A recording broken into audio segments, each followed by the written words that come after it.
Good morning, boys and girls, my grandkids. Today is time for another chapter of our story. Something's up there in them woods, and I hope that they find out what it is. This is chapter 7. And I just wrote this one. I had been writing this ahead, so I would always have 1 or 2 chapters already written. But man, I wrote this one at the last minute, just a while ago. So this is chapter 7. I went into the garage to talk with Dad. He had his back toward me, working on some equipment on his workbench. He was wearing his old red plaid wool coat, which I was hoping to get someday if he'd ever go buy him a new one. I walked over and saw that he was fixing the broken chain off of Champ's old bike. Do you need any help, Dad? Nah, don't think so. Can you work and talk at the same time? I grinned at him. He cocked his eyebrow up a notch and looked at me. I reckon so. He let things wait a minute, and then he said, I found talking to the Connors to be rather interesting. I had been thinking Old Man Forrester on the other side of the creek might be involved, but now I wonder about Mr. Connor himself. He really didn't seemed to take too well to me asking him some questions. Dad put the chain down and turned toward me. He seemed not to know anything, saying he hadn't heard a word from his daughter. But when I just started talking casually with him then and telling him about our adventure up in the woods, he seemed to change. His eyes got a little big, and he actually turned rather white. I thought he'd laugh at me for saying anything suggesting a ghost, but he didn't. He didn't say anything. He soon got up and said he had work to do, so I went ahead and left. It sure looked like our experience up in the woods got to him, though. So now I'm wondering. Sounds like he's afraid of something, but not ghosts. I thought a minute and then said, let's go up there tonight and see if anything else happens. We'll go, he said, as soon as it gets dark. That evening, after Champ went to bed, Mom and Dad and I went into the living room. They sat down on the couch in front of a nice warm fire that Dad had built up in the fireplace. There were pictures of all of us spread across the mantel. I picked up one of the pictures and was looking at it. It was a school picture of my class from 3 years ago, I think. Let's see that, Dad said. I took it over to him and he asked, is Connor's daughter in there? Yeah, I said, and pointed out a girl in the front row. That's Audrey right in front. I grinned. Wherever we were all at, she always made sure that she was right in front. In the picture, she had her blonde hair pulled back in a ponytail and had a big smile. She had on a skirt with a bulky blue sweater, which showed off her figure a little too much for as young as she was, but showed off her pretty blue eyes.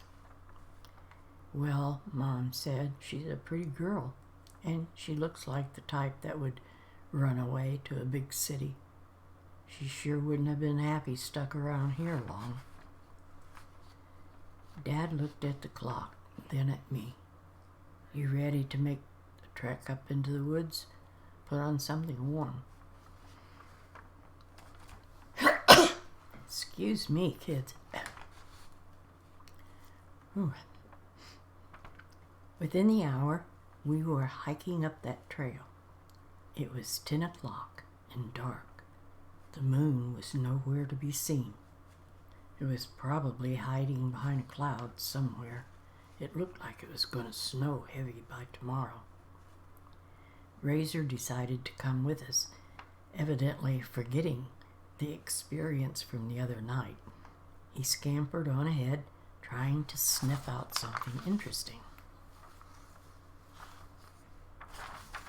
I was talking to Dad as we were walking, telling him about my visit with the Potters.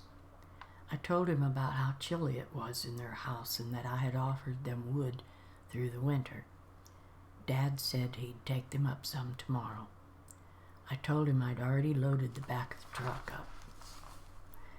"You're a good son, Tuck, and a lot of help," Dad said. "Thanks," I chuckled. "So when are you going to give me that old wool coat you're wearing then?" We both laughed. "When your mom happens to bring home a new one from the store," he said. I guess I'll be putting a bug in her ear about that." Then I stopped, looking around. The blind I made ought to be right over there on the other side of the road. We hurried over to that side of the road, and Razor was already inside of it. The place had been half destroyed by animals messing around. "If we come up here again, I'm bringing a tent," Dad said. We looked around and decided to go on a little farther when we heard some twigs snapping a little farther over in the woods. We stood still, but we didn't hear it again, so we went on a little ways. Then the apparition showed up. The dark leaves were stirring around in a couple of spots on the trail in front of us.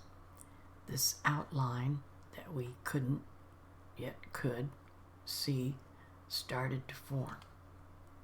It wasn't just an oval of see-through light or air like it was the first time.